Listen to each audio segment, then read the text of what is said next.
4 races. 64 points gone. Oscar Piastri, who just 2 months ago led the 2025 F1 standings by 104 points over Max Verstappen, now holds only a 40-point cushion after the United States Grand Prix. Verstappen dominated in Austin. Lando Norris finished second. Piastri sank to 5th, his 3rd race in a row without a podium. A sprint crash with Norris handed Verstappen 8 free points, cutting the gap to just 14 between the McLaren drivers. Standings: Piastri 346, Norris 332, Verstappen 306. "We're still ahead. That's what matters," Piastri said, trying to stay optimistic. But the numbers don't lie. Red Bull is rising and McLaren is wobbling after internal tension. Still, there are 3 reasons fans shouldn't panic. McLaren's car remains strong on circuits like Mexico, Piastri thrives under pressure, and the team's culture avoids conflict. One big problem remains. Piastri struggles on low-grip tracks, as we saw in Austin, and that could spell trouble in Mexico. With 141 points still up for grabs, the title fight is wide open. Can Piastri keep the Australian dream alive? Before we dive in, don't forget to hit that subscribe button and turn on notifications.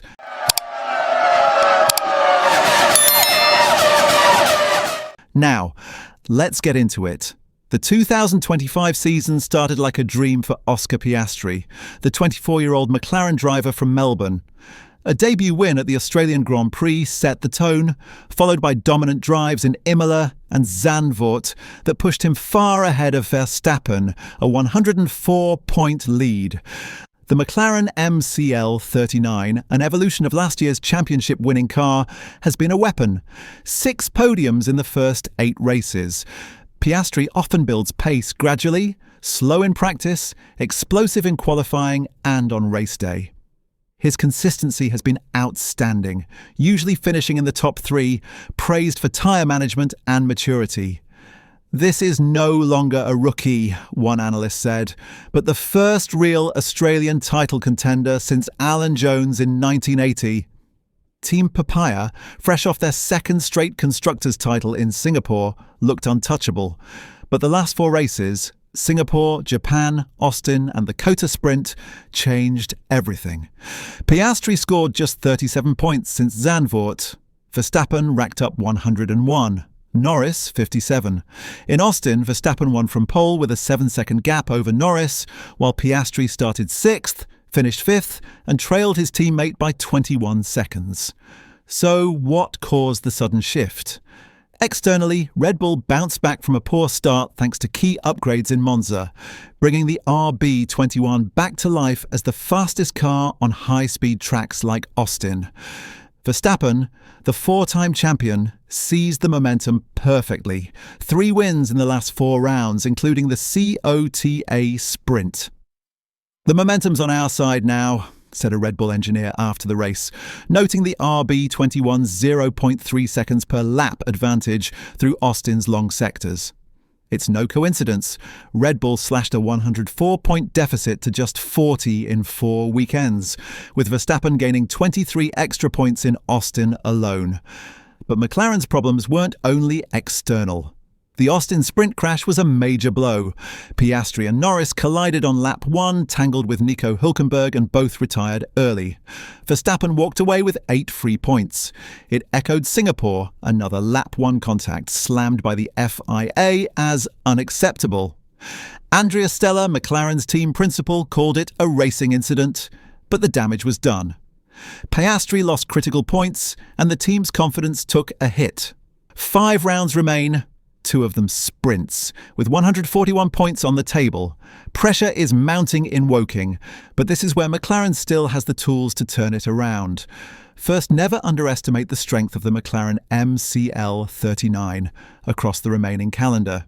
Yes, Red Bull had the edge in Austin, a high-speed circuit favouring the RB21's downforce, but data showed Norris was only 0.2 seconds per lap slower in the 2nd stint.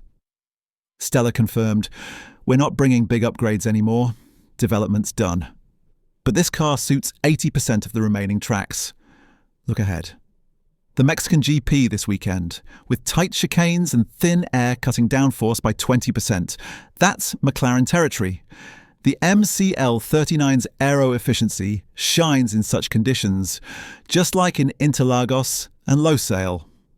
Even Yas Marina, the season finale, is seen as McLaren's home ground. But McLaren's problems weren't only external. The Austin sprint crash was a major blow. Piastri and Norris collided on lap 1, tangled with Nico Hülkenberg, and both retired early. Verstappen walked away with 8 free points. It echoed Singapore. Another lap 1 contact slammed by the FIA as unacceptable.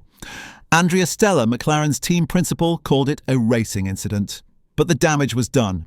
Piastri lost critical points and the team's confidence took a hit.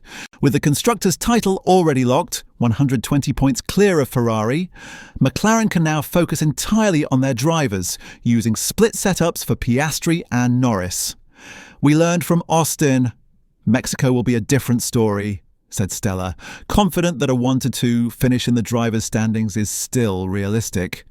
Second, Piastri's rapid evolution as a driver remains McLaren's secret weapon. No longer Norris's understudy, he's already taken 6 victories, the most on the grid, and has led the championship since April. In Austin, he admitted his struggles. "I just couldn't find rhythm this weekend, but it's one bad race, not a trend." That's classic Piastri. Quick to learn under pressure. In Singapore, even after losing points from the Norris crash, he bounced back to finish 4th, calm and composed. Analyst Jolyon Palmer praised him.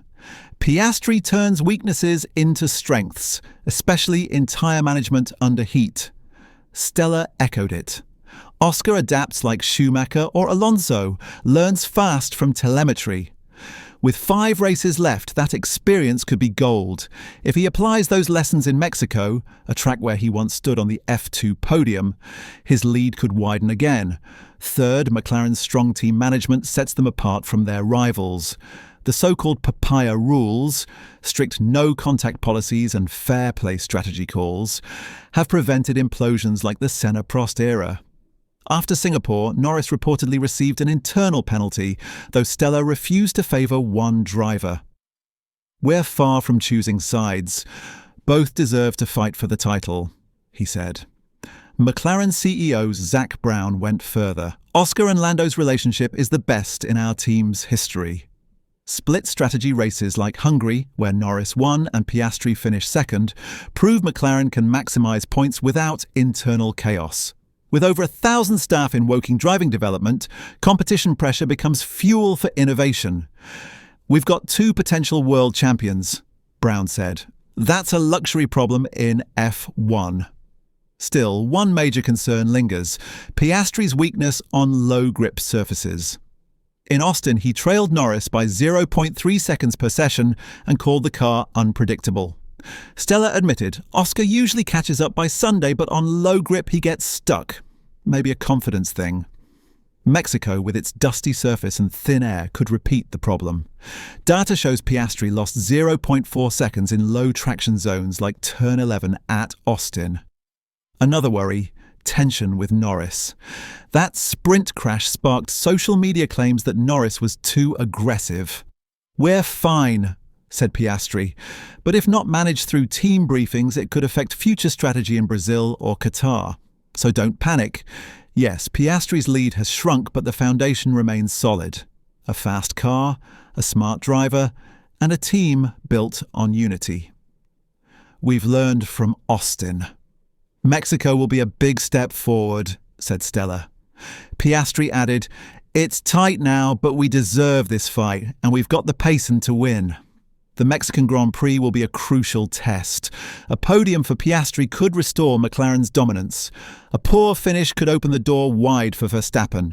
With 141 points still to play for, including sprints in Brazil and Qatar, the 2025 title race is shaping up as the fiercest three-way battle since 2021. Australia awaits its next world champion, and Piastri, with McLaren behind him, is still the favourite. Stay tuned. This season's ending could be legendary, but if Piastri misses the podium again in Mexico, Could this be the beginning of the end for Australia's first title dream in 45 years?